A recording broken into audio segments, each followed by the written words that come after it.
श्री नीतीश कुमार जी। जोरदार तालियों से आवाज इतनी हो कि पूरा देश सुने। माननीय मुख्यमंत्री श्री नीतीश कुमार। बिहार सरकार के माननीय मद्य निषेध, उत्पाद एवं निबंधन मंत्री तथा किशनगंज जिले के प्रभारी मंत्री जनाब अब्दुल जलील मस्तान साहब, बिहार सरकार के ऊर्जा एवं वाणिज्य कर मंत्री श्री विजेंद्र प्रसाद यादव जी, किशनगंज के माननीय विधायक डॉक्टर जावेद साहब, ठाकुरगंज के माननीय विधायक जनाब नौशाद आलम जी, कोचा धामन के माननीय विधायक जनाब मुजाहिद आलम साहब, बहादुरगंज के माननीय विधायक जनाब तौसीफ आलम जी, किशनगंज जिला परिषद की अध्यक्ष श्रीमती रुकैया बेगम जी, किशनगंज नगर परिषद की अध्यक्ष श्रीमती आरची देवी जैन जी, मंच पर विराजमान जनता दल यू के जिला अध्यक्ष श्री फिरोज अंजुम जी, राष्ट्रीय जनता दल के जिला अध्यक्ष इंतखाब आलम उर्फ बल्लू जी, कांग्रेस पार्टी के जिला अध्यक्ष श्री पिंटू कुमार चौधरी जी, यहाँ उपस्थित हमारे सभी सम्मानित साथी और नेतागण, सभी जनप्रतिनिधिगण, मंच पर विराजमान बिहार सरकार के मुख्य सचिव श्री अंजनी कुमार सिंह जी, बिहार के पुलिस महानिदेशक श्री पीके ठाकुर जी, गृह विभाग तथा मद्य निषेध, उत्पाद एवं निबंधन विभाग के प्रधान सचिव जनाब अमीर सुभानी साहब, पूर्णिया प्रमंडल की आयुक्त सुश्री टीएन विंदेश्वरी जी, पूर्णिया के पुलिस महानिरीक्षक श्री उमाशंकर सुधांशु जी, पुलिस महानिरीक्षक विशेष शाखा श्री बच्चू सिंह मीना जी, पुलिस उप महानिरीक्षक श्री उपेंद्र सिन्हा जी, किशनगंज के जिलाधिकारी, पुलिस अधीक्षक समेत सभी यहाँ उपस्थित प्रशासनिक अधिकारीगण, पुलिस पदाधिकारीगण, इस सभा में मौजूद बहनों एवं भाइयों, प्रिंट एवं इलेक्ट्रॉनिक मीडिया से जुड़े सभी पत्रकार मित्रों, छायाकार बंधुओं, मैं सबसे पहले इस धरती को प्रणाम करता हूं और आप सब जो इतनी बड़ी संख्या में इस चेतना सभा में उपस्थित हुए हैं, मैं आप सबका अभिनंदन करता हूं, आप सबका मैं स्वागत करता हूं। मैं निश्चय यात्रा पर हूं। सरजमी पर जो हमारे 7 निश्चय की योजनाएं हैं वह किस प्रकार लागू की जा रही हैं, राज्य सरकार के जो अन्य कार्यक्रम हैं, प्रशासनिक सुधार के, लोगों की जरूरतों का ख्याल रखकर उनकी सहायता करने के लिए, लोकतंत्र को, जमहूरियत को मजबूत करने के लिए जो कुछ कदम उठाए जा रहे हैं, उन सबों को किस ढंग से लागू किया जा रहा है, इसको सीधे प्रत्यक्ष तौर पर हम देखने के लिए निकले इस निश्चय यात्रा में। आज भी मुझे लोक शिकायत निवारण केंद्र किशनगंज का देखने का अवसर मिला और हमने देखा कि लोग अपनी शिकायतों को लेकर उस केंद्र पर जाते हैं। आपको मालूम है कि हम पिछले 10 वर्षों से जनता के दरबार में मुख्यमंत्री कार्यक्रम का आयोजन करते रहे और सिर्फ जनता के दरबार में मुख्यमंत्री नहीं, हमने अधिकारियों को भी उससे जोड़ा, जिला स्तर पर जिलाधिकारी, डीएम या पुलिस अधीक्षक, एसपी, अनुमंडल पर थाना, प्रखंड और अंचल के स्तर पर अधिकारियों को एक निश्चित दिन को एक निश्चित समय में लोगों के बीच में उपस्थित होना पड़ता था।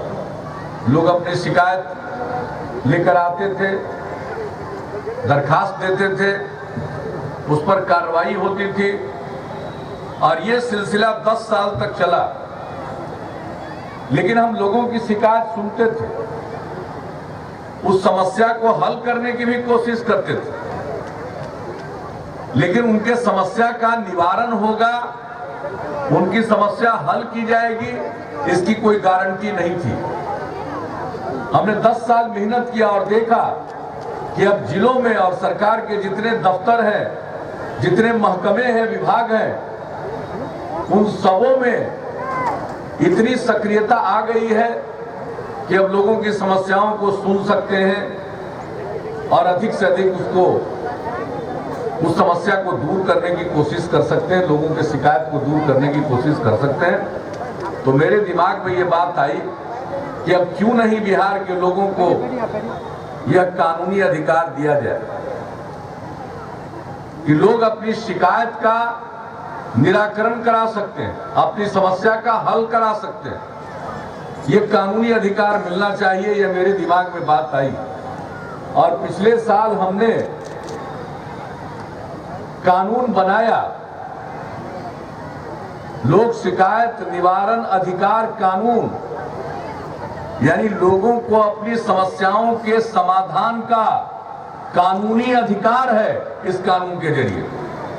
और इसको हमने, इसके जो नियम थे वो बनवाए, इसके बाद हमने अधिकारियों की पूरी ट्रेनिंग करवाई और पूरी तैयारी करने के बाद इस साल 5 जून को अमल में इसे ला दिया। हर जिले में और सब डिवीजन में लोक शिकायत निवारण केंद्र खोला गया है। लोग अपनी शिकायत वहां लेकर जाते हैं, उनको एक तारीख दिया जाता है 8 दिन के अंदर, उस दिन उनको बुलाया जाता है और जिस विभाग से उनकी शिकायत है उस विभाग के अधिकारी को भी बुलाया जाता है और आमने सामने बिठाकर समस्या का निदान कराया जाता है। यह है व्यवस्था और इसको भी हम देख रहे हैं। आज हमने किशनगंज में देखा, डीजीपी जिक्र कर रहे थे, चीफ सेक्रेटरी, डीजीपी, मंत्रीगण सब थे। आज बिजली के बिल की शिकायत सुनी जा रही थी, हम वहां पर बैठे थे। किसी ने शिकायत की, साहब हम तो गरीब आदमी, हमको 28,000 रुपया का बिजली बिल कहां से आ गया, हम कहां से अदा करेंगे। जैसे ही शिकायत आया बिजली विभाग को भेजा और बिजली विभाग ने उसकी जांच पड़ताल की और आज सुनवाई की तारीख थी और आज बिजली विभाग भी तैयार होकर आया था। और जान लीजिए, जांच पड़ताल करने के बाद बिजली विभाग ने कहा कि इनका बिजली का बिल गलत है। 28,000 रुपया की जगह पर उसका बिजली का बिल 800 रुपया का था और ये समाधान हो गया। इसलिए नहीं कि हम आए हुए थे, हम तो एक महज संयोग है कि आज का दिन यहाँ के लिए तय हुआ और आज ही के दिन उनको तारीख मिली हुई थी, समस्या का हल हो गया। दूसरे आदमी की शिकायत थी, वो तो किशनगंज के थे, उनकी शिकायत थी कि भाई हमको कई महीना से बिजली का बिल नहीं आ रहा है, एक ही बार बहुत बिल आ जाएगा, हम पैसा कहां से जमा करेंगे। तो जब ये शिकायत आया तो अधिकारीगण आए, कहा कि भाई इनके ऊपर बिजली का बिल बकाया नहीं है, पहले जो इनका बिजली बिल लिया गया था वो ज्यादा ले लिया गया था, इसलिए आगे उसी में उसका समायोजन, एडजस्टमेंट किया जा रहा है, इनको आगे का बिल की जरूरत 2-3 महीने की नहीं। भाई इस तरह से हो रहा, हम इसकी चर्चा आपके बीच इसलिए कर रहे हैं, ये आप ही के लिए किया गया, आप लाभ उठाइए। कोई समस्या है, कोई शिकायत है तो दरखास्त लेकर कहीं किसी दरवाजे पर जाने की अब कोई जरूरत नहीं है। आप सीधे सब डिवीजन या जिला स्तर का जो लोक शिकायत निवारण केंद्र है वहां जाकर अपना दरखास्त दीजिए और आपकी समस्या का समाधान होगा। और यही देख रहे, इसी के लिए हमने कानून बनाया। इस पूरे मुल्क में और कहीं इस तरह का कानून बनाकर इस तरह से लोगों की समस्या का समाधान नहीं किया जा रहा। ये बिहार पहला मुल्क है और इस मामले में तो बिहार कई मामलों में पहला। जब काम करने का आप लोगों ने मौका दिया तो बिहार पहला राज्य है जहां महिलाओं को 50% आरक्षण दिया गया पंचायती राज संस्थाओं में और स्थानीय निकायों में। बिहार पहला राज्य। संविधान में लिखा हुआ है कि महिलाओं को कम से कम 1/3 स्थान आरक्षित किया जाए। हमने सोचा कि भाई तो कम से कम लिखा हुआ है संविधान में, अधिक से अधिक तो नहीं है। महिलाओं की आबादी आधी है, इसलिए उनकी हिस्सेदारी आधी होनी चाहिए। और पंचायत में आधा रिजर्वेशन, नगर निकाय में रिजर्वेशन हम लोगों ने आधा दिया आरक्षण, लेकिन महिलाएं जीत कर आती हैं आधा से भी ज्यादा। ये जागृति है और ये सब काम है। बिहार पहला राज्य है जहां हम लोगों ने लोक सेवा अधिकार कानून बनाया। पहले लोगों को जात का सर्टिफिकेट लेना है, इनकम का सर्टिफिकेट लेना है, कहां के रहने वाले हैं इसका सर्टिफिकेट लेना है। लोग बाहर जाते हैं, पासपोर्ट बनाते हैं, थाना में लोगों को कैरेक्टर सर्टिफिकेट लेना पड़ता है। ये सब काम के लिए लोग महीनों चक्कर काटते थे, ब्लॉक का, अंचल का, थाना का, कलेक्ट्रेट का, सब डिवीजन ऑफिस का, और फिर भी बिना कुछ पॉकेट से निकाल कर दिए होता नहीं था, मिलता नहीं था सर्टिफिकेट। इसलिए 2011 में हम लोगों ने लोक सेवा अधिकार कानून बनाया और समय सीमा के अंदर लोगों को सर्टिफिकेट मिले, इसको सुनिश्चित किया। और आज खुशी है कि 5 साल के अंदर 14 करोड़ इस तरह के सर्टिफिकेट निर्गत किए गए। अब आज किसी को कोई परेशानी नहीं। उसी तरह से शिकायत है, आप जानिए, जागिए। हमने तो कहा है आज संबंधित विभाग को कि भाई जितनी समस्याओं का समाधान लोगों का हो रहा है उसके बारे में पूरे बिहार के लोगों को जानकारी दीजिए, ताकि लोग जान सकें और तब अपनी समस्याओं के हल के लिए एक ही जगह जाना। अब आप चाहे जो भी दरखास्त दीजिएगा मेरे हाथ में भी दे दीजिएगा, विधायक जी लोगों को भी दे दीजिएगा, कलेक्टर के यहाँ मिलकर के दीजिएगा, किसी को दीजिएगा। अंत में वो शिकायत का कागज घूम करके लोक शिकायत केंद्र में ही जाएगा, वहीं से कार्रवाई प्रारंभ होगी। इसलिए इधर उधर जाने की कोई जरूरत नहीं, एक ही जगह दीजिए। तो ये सब काम देखकर प्रसन्नता होती है। और यही नहीं, जब इस बार हम लोगों का महागठबंधन बना तो हम लोगों ने साझा कार्यक्रम के तौर पर 7 निश्चय का ऐलान किया और आज उस 7 निश्चय पर अमल हो रहा है। हमने देखा कि हमारे युवा मेधावी हैं, पढ़ने में तेज हैं, बहुत गुण से संपन्न हैं, लेकिन हम देख रहे थे कि हमारे यहाँ उच्च शिक्षा में यानी 12वीं कक्षा के बाद पढ़ने वाले युवाओं की संख्या बहुत कम है। मात्र 13% आगे पढ़ते हैं, मात्र 13% आगे पढ़ते हैं। इसलिए हम लोगों को लगा कि हमारे युवाओं को आगे और पढ़ना चाहिए। और क्यों 13% मात्र पढ़ रहे हैं आगे? इसलिए कि गरीबी है, माता पिता के पास इतना धन और संपत्ति नहीं है कि अपने बेटे बेटियों को आगे पढ़ा सकें। इसलिए हम लोगों ने युवाओं के लिए एक निश्चय के अंतर्गत कार्यक्रम तय किया कि जो भी हमारे युवा 12वीं के आगे कॉलेज में, उच्च शिक्षा में कहीं भी पढ़ना चाहेंगे, उन सबों को 4 लाख रुपए तक की सीमा का स्टूडेंट क्रेडिट कार्ड उपलब्ध कराएंगे, ताकि वो अपने माता पिता पर बिना बोझ डाले आगे की पढ़ाई अपने बलबूते पर कर सकें। और इस काम को लागू कर दिया 2 अक्टूबर से। इसका लाभ उठाइए। बहुत सारे हमारे युवा हैं जो आगे पढ़ने में नहीं, रोजगार की तलाश में लगे हुए हैं। वैसे युवा जो 20 से 25 साल की उम्र के बीच के हैं, अगर रोजगार की तलाश में निकले हैं तो उन लोगों को 2 साल तक 1000 रुपया महीने का स्वयं सहायता भत्ता हम लोग देंगे। वह कार्यक्रम भी शुरू हो गया। ये सबका जिला रजिस्ट्रेशन केंद्र बना है हर जिले में। वहां आपको दरखास्त देना है, आपको बुलाया जाएगा और आपकी मदद की जाएगी।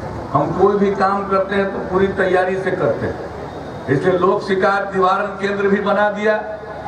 हम युवाओं को की इतनी बड़ी संख्या है, वो दरखास्त देने आएंगे, वो कहीं लाइन लगाए रहे, कोई बेहोश न हो जाए, कोई तकलीफ में न जाए, इसको देखते हुए हमने पहले ही से तैयारी की। और देख लीजिएगा, जिले की जैसी आबादी है उस आबादी के अनुपात में ही जिला रजिस्ट्रेशन सेंटर बनाया और वहां जाकर युवा हमारे जाते हैं, आराम से कुर्सी पर बैठते हैं, अंदर जाता है, उसको टोकन नंबर मिलता है, कुर्सी पर बैठ जाता है, सामने खिड़कियों पर आ जाता है टोकन नंबर, वो जाकर के खिड़की पर जाता है, अपना कागज दिखाता है, उसका कागज पत्तर देख करके उसकी सहायता कर दी जाती है। इस तरह से काम हम लोग कर रहे हैं। अब यही नहीं, हमने महिलाओं के आरक्षण की बात कही। 7 निश्चय में हम लोगों ने यह भी ऐलान किया था कि बिहार में जो भी राज्य सरकार की सेवा है, नौकरी है, उसमें महिलाओं को 35% आरक्षण दिया जाएगा। आप लोगों ने फिर काम करने का मौका दिया। इस साल के जनवरी महीने से ही सरकारी नौकरी में, राज्य सरकार की नौकरी में महिलाओं को 35% आरक्षण लागू कर दिया हम लोगों ने। तो हम लोग कहते हैं, उसको करते हैं। और यही अब इसके आगे बहुत काम हो रहा। हम हर घर में नल का जल उपलब्ध कराएंगे, उस पर काम शुरू हो गया। हर घर में बिजली का कनेक्शन, जिस घर में बिजली का कनेक्शन नहीं है उसका सर्वेक्षण कराया गया और हर घर को बिजली का कनेक्शन उपलब्ध करा देंगे। हर घर में शौचालय, एक तो नल का पानी और दूसरा हर घर में शौचालय। खुले में शौच से मुक्ति पाइए। अगर खुले में शौच से मुक्ति पा लीजिएगा, शौचालय का इस्तेमाल कीजिएगा और पीने का पानी स्वच्छ मिल जाए तो 90% जो आज बीमारी होती है वो नहीं होगी। इसलिए हमारे 7 निश्चय में यह सब काम। और यही नहीं, गांव तक सड़क बन गई, लेकिन गांव के अंदर की गली पक्की नहीं है। कीचड़ के कारण लोगों का पैर गंदा होता है। इसलिए हम लोगों के निश्चय में यह भी है, हर गांव की गली का पक्कीकरण और हर गांव में नाली का निर्माण, पक्की नाली का निर्माण। यही सब है हमारा 7 निश्चय। किसी गांव में कुछ देखते हैं, किसी गांव में कुछ, ताकि ये काम हो जाए और 4 साल के अंदर ये सब काम होना। हालांकि बिजली के कनेक्शन का काम 2017 के आखिर तक हो जाएगा। बाकी सारा काम बारी बारी से हर वार्ड के हिसाब से ये काम होगा और अगले 4 वर्षों में ये सब काम हम लोग पूरा करा देंगे। तो यह काम, और हम लोगों ने जो कहा है उसको किया है। आज हमारी दीदियां यहाँ मौजूद हैं, बहनें मौजूद हैं। पिछले साल हम महिलाओं के एक सम्मेलन में गए हुए थे पटना में।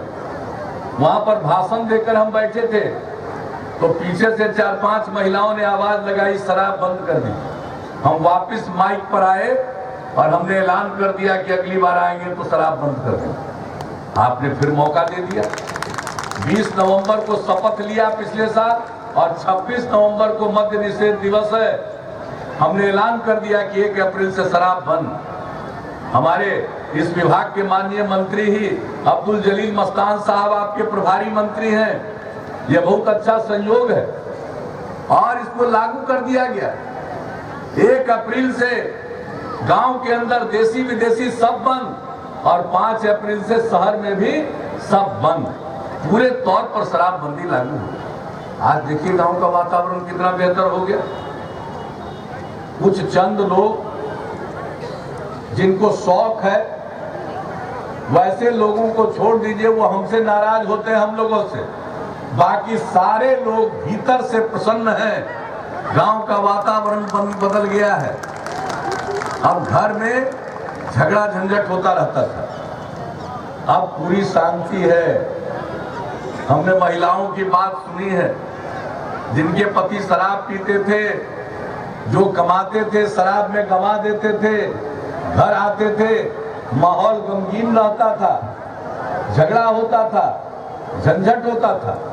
अब वही महिलाएं कहती हैं कि अब हमारे पति जब शराब बंद हो गया है तो जो कमाते हैं वो घर पर लगाते हैं, घर में लगाते हैं, और शाम में जब दारू पीते थे तो पीकर आते थे, अब दारू बंद हो गया तो बहुत प्रेम से हंसते हुए आते हैं और बाजार से सब्जी खरीद कर लाते हैं। ये तो परिवर्तन आया। शराबबंदी का इतना बड़ा फायदा है। हम तो सबको कहते हैं, बिहार के बाहर के लोगों को, कि जहां जिस गांव में जाकर देखना हो देख लीजिए, किस कस्बे में जिस शहर में जाकर देखना हो देख लीजिए, आप पाइएगा कि गांव का वातावरण शहर का वातावरण बेहतर हो गया। तो ये बहुत अच्छी चीज है। ये सामाजिक परिवर्तन की बुनियाद पड़ी है और महिलाओं की मांग पर हम लोगों ने लागू किया है। इसलिए आप जो बैठी हुई दीदियां हैं, अभी आपका फर्ज है कि हमेशा सचेत रहिए, सजग रहिए। ऐसा नहीं हो कि सिर्फ प्रसन्न रहिए कि शराब बंद हो गया। जब आप हमेशा सचेत नहीं रहिएगा तो समाज में तरह तरह के लोग हैं। ये आदमी तो हर प्रकार का होता है, अच्छा भी होता है। थोड़ा सा अगर इधर उधर कोई देखने वाला नहीं रहेगा तो फिर कहीं कुछ लेने लगे, पीने लगे। अगर शराब नहीं मिल रहा तो कोई दूसरा नशीला चीज लेने लगे। इसलिए हम आपसे यही अपील करने आए हैं कि आपको नजर रखनी है कि कोई इधर उधर से धंधा न करे, कोई शराब न पिए। अगर शराब नहीं है तो कहीं किसी दूसरी चीज पर वो न चला जाए, अफीम गांजा ड्रग्स पर न चला जाए। इसलिए आप सब लोगों को सचेत रहना है। और अगर गांव के अंदर कोई ऐसा दिखे, गांव के अंदर कोई ऐसा दिखे, उसको समझाइए। महिलाएं सब इकट्ठा होकर उनको समझाइए।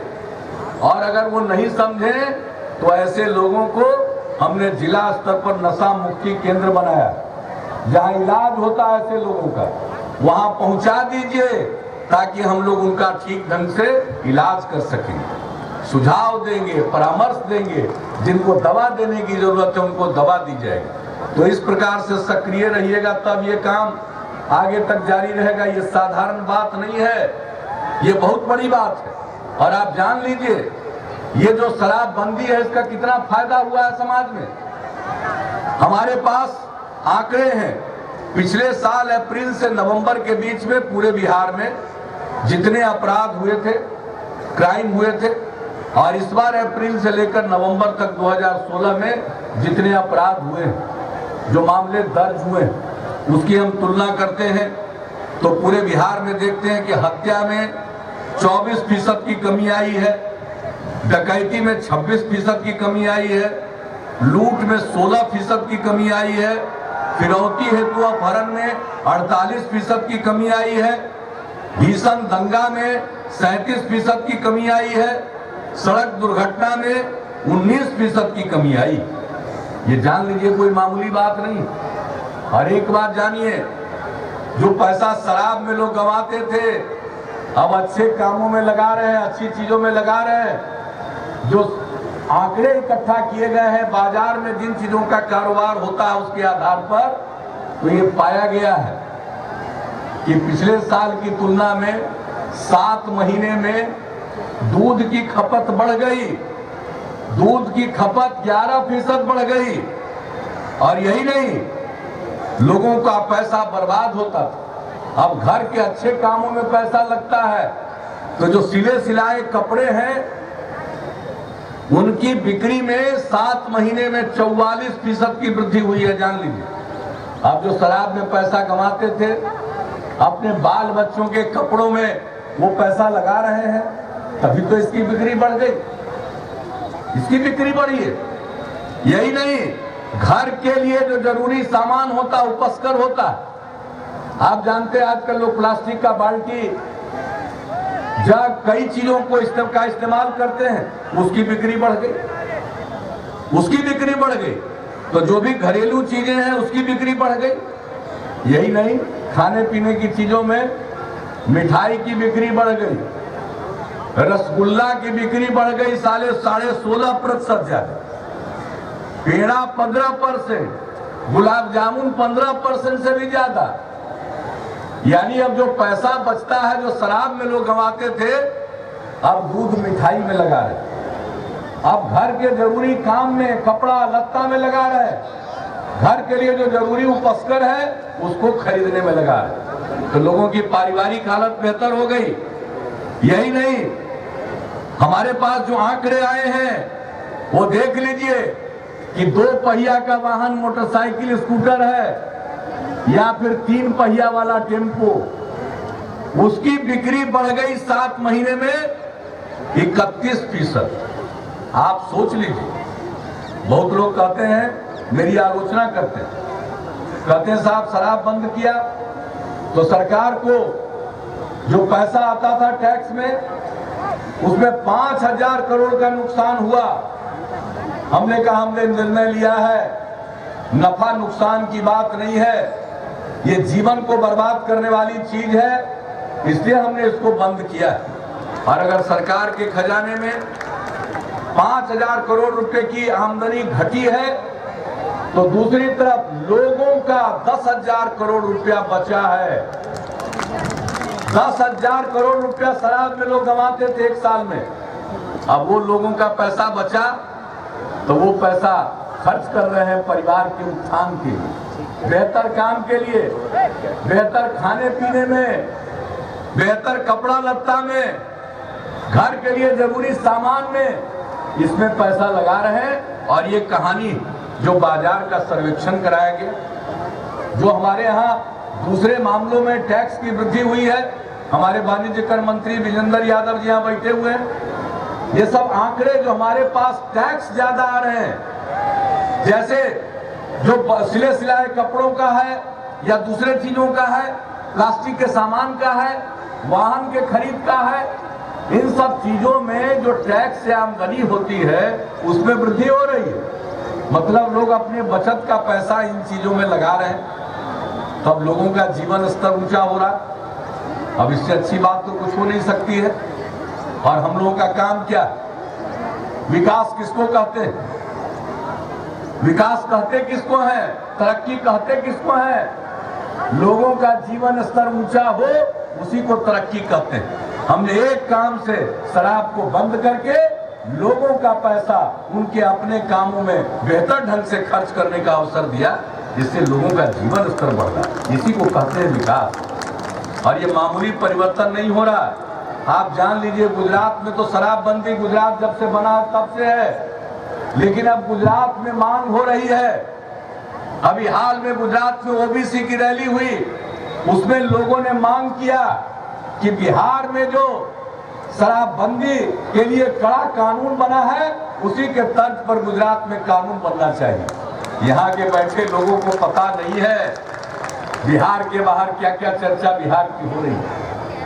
किसी भी धर्म मजहब के मानने वाले लोग हों, इसके पक्ष में शराबबंदी एक ऐसा चीज है जो सभी धर्म मजहब के लोगों को जोड़ता है, हिंदू हो या मुसलमान, सब शराबबंदी के पक्ष है।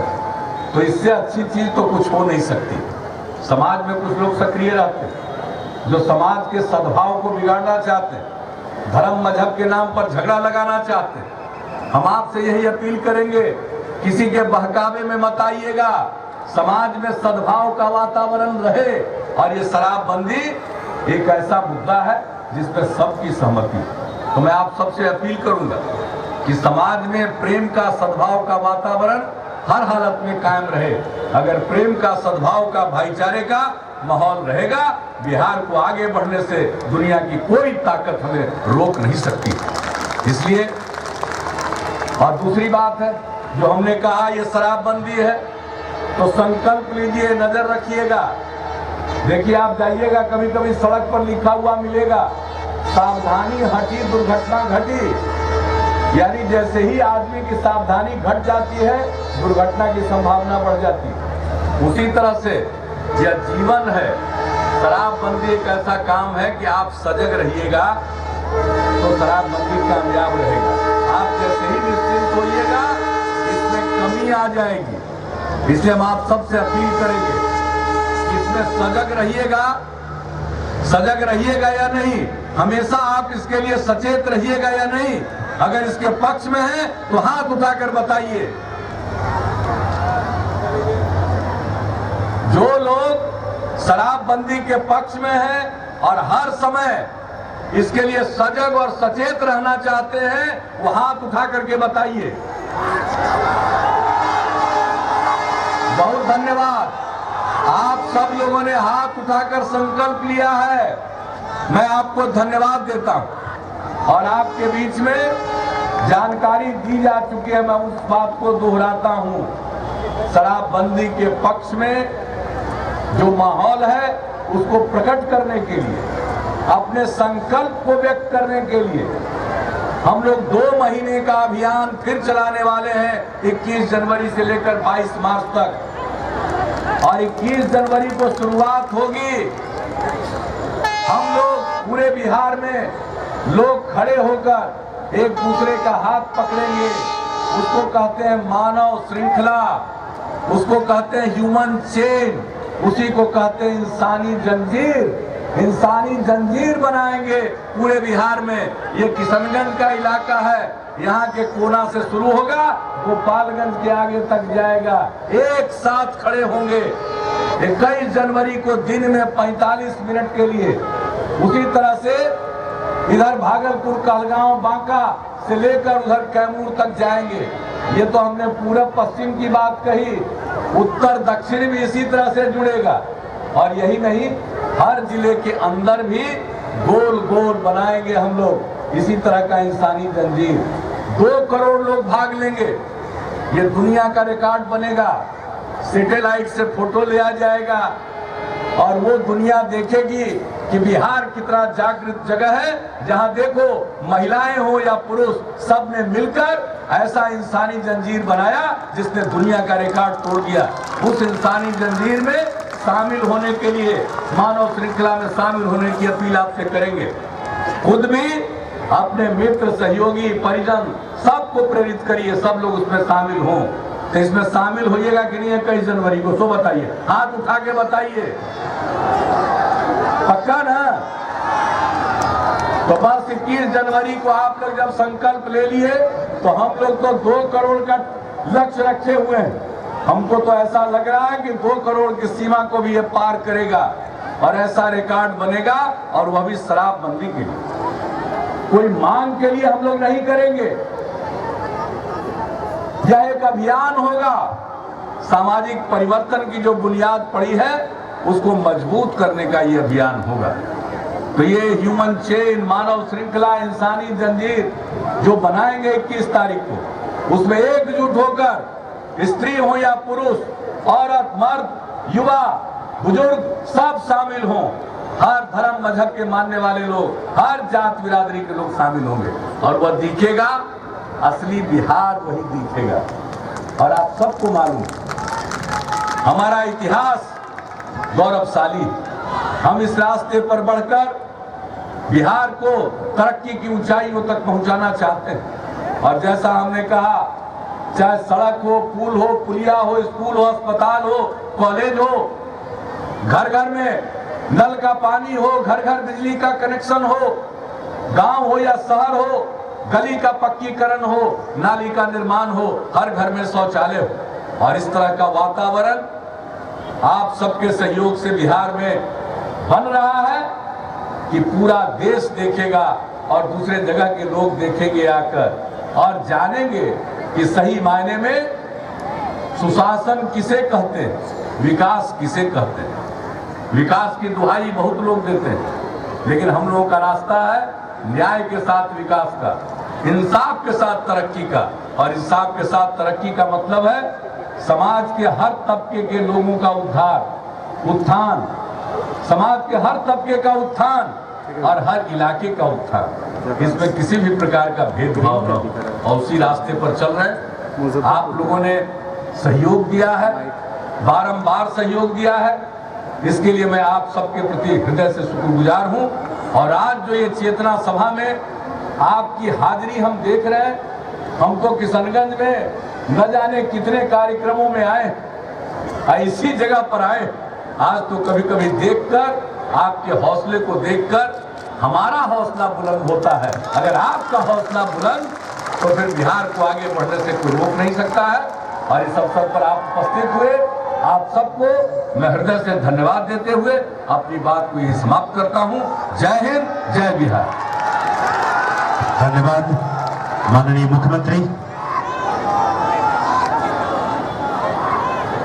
माननीय मुख्यमंत्री, परिवेश का ये स्मृति चिन्ह आपको जोरदार तालियों से स्वागत करें।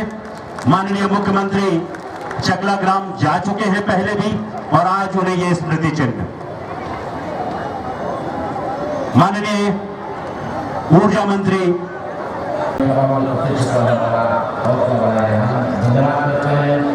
माननीय ऊर्जा मंत्री विवेक कुमार यादव जी का जिन्होंने इस कार्यक्रम में प्रति को उत्साह बना दिया। हम धन्यवाद व्यक्त करते हैं अपने और हम पुनः निवेदन करेंगे कि नए वर्ष में माननीय मुख्यमंत्री जी का कार्यक्रम एक बार फिर